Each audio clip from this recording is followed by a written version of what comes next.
علیکم. آج کا جو ہمارا پہلا لیکچر ہے وہ ہے reading the conversation why history is the key to literature. تو جو کورس ٹائٹل ہے ہمارا وہ ہے ہسٹری آف انگلش لٹریچر اور اس کا کورس کوڈ ہے انگلش 306. آج ہم پڑھیں گے کہ ہسٹری آف انگلش لٹریچر پڑھنے کی امپورٹنس کیا ہے، کیوں پڑھا جاتا ہے ہسٹری آف انگلش لٹریچر، ہم اس کی تاریخ کیوں پڑھیں، ہم ابھی جو کنٹمپریری ہے یا جو اہم لٹری پیسز ہیں صرف انہی کو کیوں نہ پڑھیں، اور کیوں ہم پرانی تاریخ کھنگالیں کہ یہ کیسے ڈیولپ ہو کر موجودہ حالت میں آئے. Why study history if you want to read literature? Big question کیا ہے، کیوں پڑھیں ہسٹری؟ اور اس کا آنسر یہ ہے کہ because literature doesn't exist in vacuum. خلا میں تو نہیں آیا تھا، ایسے آسمان سے تو نہیں اترا تھا. اس کی کوئی نہ کوئی ہسٹری ہوگی، کوئی نہ کوئی کنیکشنز ہوں گے، کوئی نہ کوئی اس کی ڈیولپمنٹ ہوگی. تو اس لیے بہت زیادہ ضروری ہے. لٹریچر تقریباً 1000 سال سے بھی پرانا ہے. خاص طور پہ جب انگلش لٹریچر کی ہم بات کر رہے ہیں تو یہ کم از کم بھی 1000 سال سے زیادہ پرانا ہے. اور اس میں آپ ڈفرینٹ کیٹیگریز دیکھتے ہیں. جیسے چوسر ہے، وہ ایک سٹوری سناتا ہے، he tells a tale. Shakespeare respond کرتا ہے جو بھی اس کے ارد گرد ہو رہا ہے اس کو. جین آسٹن جو ہیں وہ آبزرو کرتے ہیں، اور ورجینیا وولف جو ہے وہ جو اس وقت کے نارمز ہیں، اس وقت کے رولز ہیں، سسٹم، ان کو چیلنج کرتے ہیں. Every text is a response to what comes before. ہر جو لکھت ہے، ہر جو لٹریچر کا پیس ہے وہ رد عمل کے طور پہ ہوتا ہے جو بھی اس سے پہلے ہو رہا ہوتا ہے یا جو بھی اس کے سامنے ہو رہا ہوتا ہے.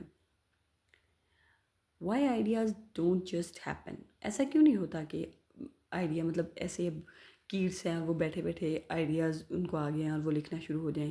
کیوں ہمیں پڑھنا ضروری ہے کہ کیٹس کس موومنٹ سے تعلق رکھتے ہیں، کس ہسٹوریکل پیریڈ سے تعلق رکھتے ہیں، اس وقت کے پولیٹیکل ایشوز کیا تھے، اس وقت کے سوشل ایشوز کیا تھے. کیونکہ لٹریری پیریڈ جن کو ہم نے نام رکھے ہیں کہ اس سے لے کر اس تک اتنا دور ہے، اس سے لے کر اس تک اتنا دور ہے، وہ ریئیکشنز تھے ہسٹری کے. جیسے رنائنساں بڑا مشہور ہے، وہ دور جو تھا وہ ایک رد عمل تھا، رسپانس تھا ریفارمیشن کا اور ہیومنزم کا، جو انسان پہ فوکس بڑھ رہا تھا اور جو اصلاحات ہو رہی تھیں اور جو نئے نئے معاشرے میں چینجز آ رہے تھے. تو جتنا رنائنسا میں لٹریچر لکھا گیا ہے، چاہے وہ پوئٹری ہو، چاہے وہ ڈرامہ ہو، چاہے وہ ناول ہو، وہ رسپانس ہے اس ریفارمیشن کا، اس ہیومنزم کا، اس پولیٹیکل ایکٹیویٹی کا جو ان دنوں میں ہو رہی تھی. اسی طرح اگر ہم رومانٹک ایرا کو دیکھیں تو جو ایک انڈسٹریل ریولوشن، ایک صنعتی انقلاب آ رہا تھا، جو انگلینڈ ہے وہ ایک دیہاتی اور ایگریرین کنٹری سے ایک انڈسٹریل کنٹری بن رہا تھا. اس وقت جو جو چینجز آ رہے تھے اور جو وہ لاس تھا ایگریرین کنٹری کا، اور جو ویلیوز چینج ہو رہی تھیں انڈسٹریل ریولوشن کی وجہ سے، اس کے رسپانس میں رومانٹک پیریڈ جو ہے وہ سٹارٹ ہوا اور ان لوگوں نے لکھنا شروع کیا. اسی طرح ماڈرنزم جو ہے وہ ورلڈ وار 1 کے رسپانس میں شروع ہوا کہ ورلڈ وار 1 میں جب بہت زیادہ جانیں گئیں اور بہت زیادہ تباہی آئی، تو وہ جو ایک انڈسٹریل ریولوشن سے خواب دیکھا گیا تھا ترقی کا، جب وہ لوگوں کو بکھرتا نظر آیا تو ماڈرنسٹ پوئٹری شروع ہوئی.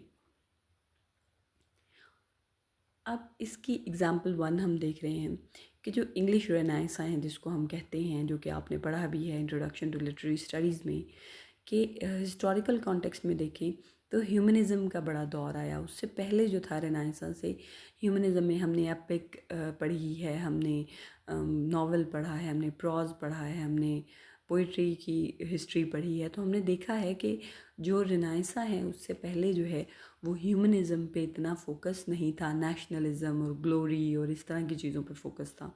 لیکن رینائساں میں پہلی بار ایسا ہوا تھا کہ ہیومنزم انڈیویجول پہ، فرد پہ فوکس ہونا شروع ہوا تھا. اس کی سٹرگلز، قوموں کی سٹرگل یا کوئی کاسمک سٹرگلز، کوئی آسمانی ایشوز کو ڈسکس نہیں کیا گیا تھا، بلکہ انسان کی جو ذاتی سٹرگل ہے، ایک انسان کی ذاتی زندگی کے جو اپس اینڈ ڈاؤنز ہیں ان پہ فوکس کیا گیا تھا.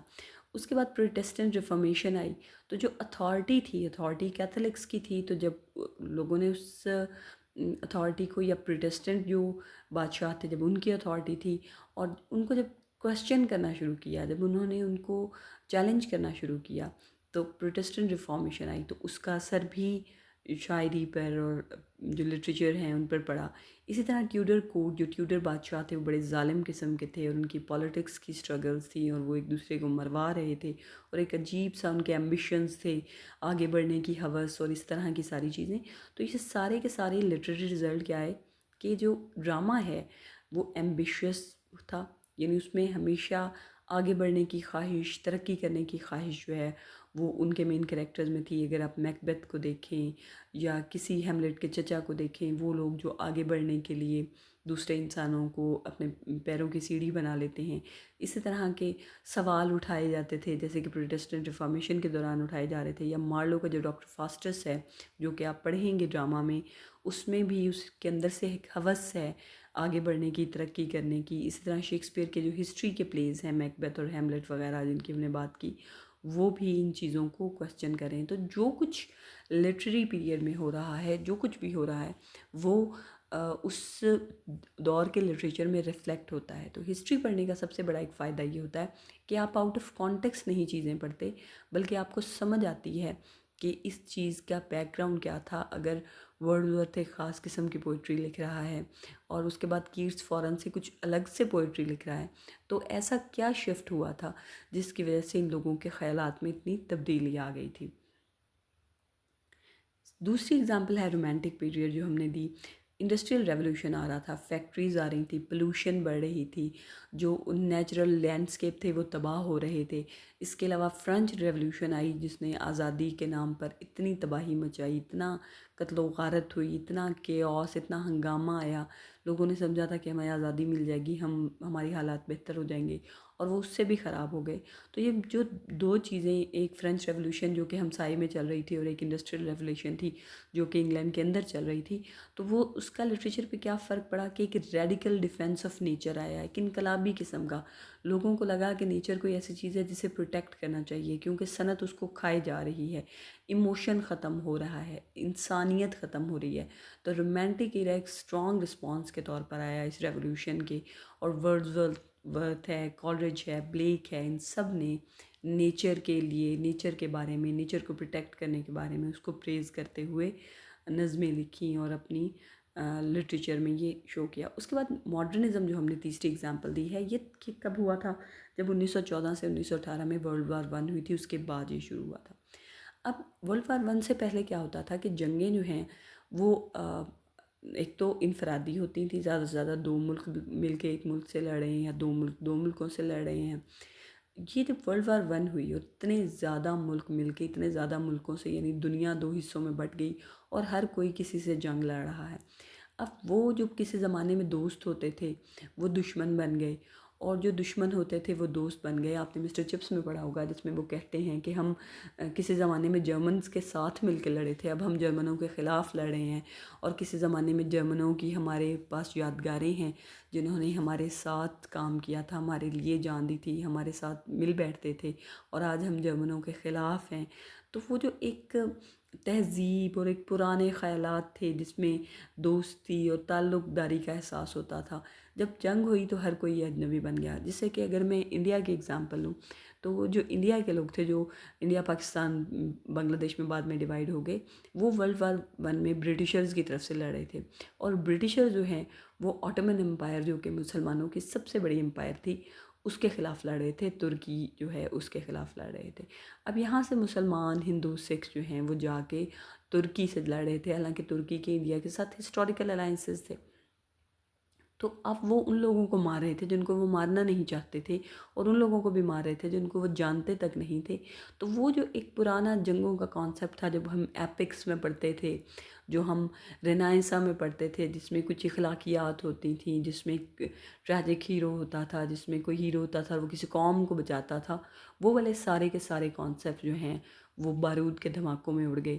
تو جو ماڈرنزم ہے اس میں کیا ہوا کہ فریگمنٹڈ فارم آئی. جو ایپک میں ہم دیکھتے تھے کہ بڑی شاندار قسم کی فارم آئی تھی، وہ فارم ٹوٹ گئی. ایلینیشن، ظاہری سی بات ہے، ایلینیشن کا مطلب ہوتا ہے کہ اجنبیت محسوس ہوئی ہے، کہ مارنے والے کو نہیں پتہ کہ وہ کس کو مار رہا ہے اور کیوں مار رہا ہے، مرنے والے کو نہیں پتہ کہ وہ کیوں مارا جا رہا ہے.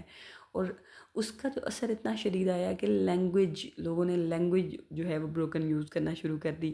جو فارمز تھیں پہلے سے رائج، ان کے خلاف ٹوٹی پھوٹی فارمز میں لکھنا شروع کر دیا، جیسے کہ ٹی ایس ایلیٹس کی ویسٹ لینڈ ہے، جیمز جوائس کی ناولز ہیں. وہ اگلی فارمز کو انہوں نے ریجیکٹ کرتے ہوئے اپنی ہی نئی فارمز انٹروڈیوس کروائیں. اب کریٹیکل ریڈر بننے کے لیے کیا ضروری ہے؟ پہلا، جب آپ اب تک کوئی بھی ناول یا پیس آف لٹریچر پڑھتے تھے تو آپ پوچھتے تھے کہ سٹوری کیا ہے، یہ ڈرامہ ہے اس کی سٹوری کیا ہے، یہ کہانی ہے اس کی سٹوری کیا ہے، یہ ناول ہے اس کی سٹوری کیا ہے. اب آپ نے کریٹیکل ریڈر بننا ہے تو اب آپ نے کون سے کوسچن پوچھنے ہیں کہ what unspoken rule is it following. اگر یہ کہانی ہے تو کس قسم کے رولز کو فالو کر رہی ہے. What assumption is it challenging, وہ کون سے مفروضے ہیں، وہ کون سے اصول ہیں جن کو یہ چیلنج کر رہی ہے. What is it reacting against, اور یہ کس کے خلاف رد عمل دے رہی ہے. اگر کسی چیز کو بہت زیادہ کرٹیسائز کیا گیا ہے تو وہ کیوں کیا گیا ہے. اگر کسی چیز کو بہت زیادہ گلوریفائی کیا گیا ہے تو وہ کیوں کیا گیا ہے. ایسا کیا کانٹیکسٹ تھا، ایسا کیا ہو رہا تھا اس شاعر کے، اس رائٹر کے بیک گراؤنڈ میں، جس کی وجہ سے اس نے اتنا اسٹرانگ اوپینین کسی چیز کے بارے میں رکھا ہے. اور یہی چیز جو ہے وہ آپ کو کریٹیکل ریڈر بناتی ہے. لٹریچر بیسیکلی آئیڈیاز کی ہی ہسٹری ہے.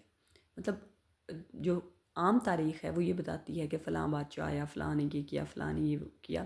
لٹریچر آپ کو بتاتا ہے کہ آئیڈیاز کیسے ڈیولپ ہوئے، پہلے کیا لوگ سوچتے تھے، اس کے بعد کیا سوچنا شروع ہوئے، اس کے بعد کیا سوچنا شروع ہوئے. اب دیکھیں کہ ہیرو کا کانسیپٹ کتنا ایوالو ہوا ہے. بیوولف میں اگر ہم دیکھیں، جو سب سے پرانی ایپک ہے ایک قسم کی انگلش لٹریچر میں، وہ بیوولف ہے. اس میں وہ ایک ایپک واریر ہے، وہ اپنی قوم کے لیے لڑتا ہے، وہ بڑی بڑی بلاؤں مصیبتوں کا مقابلہ کرتا ہے اور پھر اس کو ہم گلوریفائی کرتے ہیں. اور وہاں سے اگر ہم رومانٹک پوئٹ کو دیکھیں تو ایک ٹارچرڈ سول ہے، ایک ٹرامیٹک سول ہے، ایک ایسا شخص جو بے چین ہے، جو تکلیف میں ہے، جو تبدیلی دیکھ رہا ہے. اور وہاں سے اگر ماڈرنسٹ کو دیکھیں تو ایک اینٹی ہیرو ہے. ہیرو کا کانسیپٹ ہی ختم ہو گیا. یعنی ہیرو جو ماڈرنسٹ پروٹیگنسٹ ہے وہ بیسیکلی ہیرو ہے ہی نہیں، اس میں ہیرو والی کوئی کوالٹی نہیں ہے. وہ ایک اینٹی ہیرو ہے، وہ ایلینیٹڈ ہے، وہ اجنبی ہے. اس کو سمجھ نہیں آ رہی، کیونکہ اتنی تباہی ہو رہی تھی ہر طرف کہ اس کو سمجھ نہیں آ رہی کہ وہ کیا کر رہا ہے، کیوں کر رہا ہے. اور آج کل کی جو صورتحال چل رہی ہے مڈل ایسٹ میں اور جو ساری دنیا میں، تو اب آپ اس چیز کو زیادہ اچھی طریقے سے سمجھ سکتے ہیں کہ بہت ساری چیزیں آپ کے لیے ویلیوز کھو دیتی ہیں جب اتنی زیادہ جانیں ضائع ہو رہی ہوں اور اتنی زیادہ تباہی ہو رہی ہو. What makes a text a classic. ایک شاندار جو کلاسک ٹیکسٹ ہے وہ کیسے بنتا ہے؟ Classic is a work that is rooted in its own time. پہلی بات، وہ اپنے ٹائم سے جڑا ہوا ہو. ایسے نہیں ہے کہ اس وقت کی بات ہے اور وہ پتہ نہیں کسی اور صدی کی بات کر رہا ہے. دوسرا، speaks to universal human questions. انسان کے جو عالمگیری مسئلے ہیں، وجود کا مسئلہ ہے، وہ کون ہے، اس کا دنیا میں آنے کا مقصد کیا ہے، انسان اچھائی اور برائی کی جو ازلی جنگ ہے، جو لوگ دنیا اور کائنات کو سمجھنے کی انسان کی کوششیں ہیں. یہ ایسے کویسچن ہیں جو کہ ہمیشہ سے لٹریچر میں رہے ہیں. تو کوئی بھی ٹیکسٹ کلاسک تب بنتا ہے، کوئی بھی رائٹنگ بہترین تب بنتی ہے، اسٹینڈرڈ تب بنتی ہے جب وہ یونیورسل ہیومن کویسچنز کو ایڈریس کر رہی ہوگی. نہیں تو وہ ٹائم گزر جائے گا، وہ کویسچن جو ہیں وہ انویلڈ ہو جائیں گے اور وہ چیز جو ہے وہ بالکل ماضی کا حصہ بن جائے گی. مثال کے طور پر اگر ہم شیکسپیئر کو دیکھیں تو شیکسپیئر نے ایسی تھیمز کو ٹچ کیا ہے جو کبھی آؤٹ آف دا کانٹیکسٹ نہیں ہوتی، جو کبھی آؤٹ آف فلیور نہیں ہوتی. اس نے جیلسی کو ٹچ کیا، اس نے ایمبیشن کو ٹچ کیا ہے، اس نے جو ہے وہ اس کو جس فال کو، تکبر کو ٹچ کیا ہے. اس نے ایسی تھیم کو کہ کیا کیا چیزیں ہیں جو انسان کے زوال کا باعث بنتی ہیں. تو وہ سٹل اتنے سال گزرنے کے بعد، 400-500 سال گزرنے کے بعد سٹل ریلیونٹ ہے ہر بات سے. Is reinterpreted by every new generation. ایک کلاسک جو ہے اس کو ہر نئی نسل جو ہے وہ اپنے حساب سے انٹرپریٹ کرتی ہے، اپنے حساب سے اس کی تفصیل بیان کرتی ہے، اس کی وضاحت کرتی ہے، اور اس کو اپنے ساتھ اس کو لنک کر لیتی ہے اپنے مسائل کے ساتھ. اس کے میننگز جو ہیں وہ جیسے جیسے وقت بڑھتا ہے گرو کرتے جاتے ہیں، بڑھتے جاتے ہیں. جیسے کہ اگر میں قرآن مجید کو ایک کلاسک ٹیکسٹ کے طور پر لوں تو آپ دیکھیں گے کہ جس وقت بھی جب بھی جتنے بھی لوگ ہوئے وہ قرآن مجید کی تفسیر اپنے زمانوں کے حساب سے کرتے رہے تھے اور وہ اس پہ فٹ آتی تھی جیسی بھی وہ تفاسیر کرتے تھے۔ اب اگر ہم اس وقت کہ کوئی ماضی کی تفسیر پڑھیں جس میں کسی آیت میں ایسی باتیں ہوں جو اس وقت زمانے سے ریلیٹڈ ہوں تو ہمیں لگے گا کہ یہ پرانی بات ہے، جبکہ یہ جو آیت ہے یہ تو ہمارے حالات کو بتا رہی ہے۔ تو ایک کلاسک ٹیکسٹ تب بنتا ہے جب اس میں یونیورسل ہیومن کویسچن ہو، ہر نئی جنریشن اسے اپنے حساب سے انٹرپریٹ کرے اور وہ ٹائم کے ساتھ گرو کرے۔ اس سیمسٹر میں آپ کو میرے ساتھ کرنا ہوگا ٹائم ٹریول۔ ہم جائیں گے، اپنے پاسپورٹ لے لیں، ہم جائیں گے ہسٹوریکل کانٹیکسٹ دیکھنے، ہم سٹارٹ کریں گے انشاءاللہ اینگلو سیکسن پیریڈ سے جو کہ ارلیسٹ پیریڈ ہے انگلش لٹریچر کا، اس کے بعد اینگلو نارمن پیریڈ اور سارے کے سارے پیریڈ جو ہیں وہ ہم ایکسپلور کریں گے اور آپ وائسز ڈفرینٹ دیکھیں گی، ڈفرینٹ موومنٹ دیکھیں گی، کون سے موومنٹس کس دور میں تھے، وہ ان کی وجہ کیا تھی، وہ کیسے چینج ہوئے اوور ٹائم، کیسے ان میں نئی چیزیں آئیں۔ بعض موومنٹس ایسی ہیں جو بار بار آتی رہیں، کچھ عرصے دب جاتی تھیں پھر دوبارہ سے آتی تھیں، اور ہم ان ٹیکسٹ کو سمجھنے کی کوشش کریں گے تاکہ جب ہم دوسرے کورسز پڑھیں جیسے کہ ہم الزبتھ اینڈ گریک ڈرامہ پڑھیں گے، کلاسیکل پوئٹری پڑھیں گے اور آنے والے سیمسٹرز میں نئی چیزیں پڑھیں گے، تو جب ہم ہسٹری آف انگلش لٹریچر کو اچھی طرح گراسپ کر لیں گے تو ہمیں باقی سارے جو ٹیکسٹ ہیں وہ اپنے زیادہ آسان لگیں گے، کیونکہ ہم ان ساری چیزوں کے بیک گراؤنڈ کو جانتے ہوں گے کہ ایسا کیا ہو رہا تھا، اس ٹیکسٹ کا کانٹیکسٹ کیا ہے، اس ٹیکسٹ کے جو ارد گرد ہو رہا تھا اس وقت وہ کیا ہو رہا تھا، جو رائٹر کا مائنڈ سیٹ ہے اس میں کیا چل رہا تھا، کون سی ادبی موومنٹس چل رہی تھیں جن سے رائٹر امپریس تھا، اور اس طرح ہم آسانی سے اور بہتر طریقے سے سمجھ سکیں گے۔ اگر آپ کو کسی بھی قسم کے سوال ہیں تو آپ وہ مجھ سے پوچھ سکتے ہیں۔ اسائنمنٹ آپ کی یہ ہے کہ آپ نے the importance of history of English literature پر ایک پورا کا پورا کویسچن تیار کرنا ہے اور وہ مجھے سبمٹ کروانا ہے۔